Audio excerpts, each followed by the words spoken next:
Со портокал и добра волја, прочка е денот кога секој кој мисли дека сгрешил некому треба да побара прошка. Ова според православието е најголемиот чин кој секој може да го направи, пред се за свое добро. Треба да се измират со сите своји пријатели и блиски, че да се отиде кај секој оној каде што сме сгрешили или ним сгрешили, да побараме прошка и да опростиме. Традицијата поврзана со прочка е различна во различни краеви во Македонија. Во Источна Македонија портокалот е показател на искреноста со која се бара простувањето. И откако ќе се посетат сите на кои сме им грешеле, се седнува дома на обилен ручек. За прочка, баклавата е задолжителна во секој дом на православните христијани.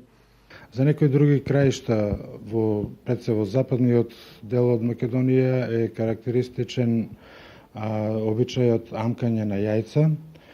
Тоа значи дека невозрастниот член после ручекот или вечерата врзува варено јајце на конец и сите присутни се обидуваат да го гризнат јајцето.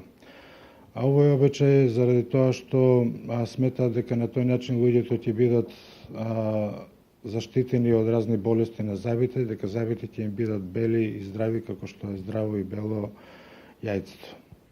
На прочка не се оди на гробишта, затоа е одреден денот за душница. Би напоменал дека во недела на прочка воопшто е забрането да се оди на гробиште, бидејќи саботата пред прочка, во месопусната сабота, беше за душница, кога требаше да се посетат гробовите на покојните и да се произнесат молитвите за нивните души. А дека на прочка не се оди на гробиште, туку се оди кај живите да се побара прошка и да се даде прошка. Од понеделник или чист понеделник започнуваат великденските пости. Чист понеделник е наречен, бидејќи тогаш генерално треба да се исчисти целиот дом, а посебно садевите за јадење од мрсните наслаги.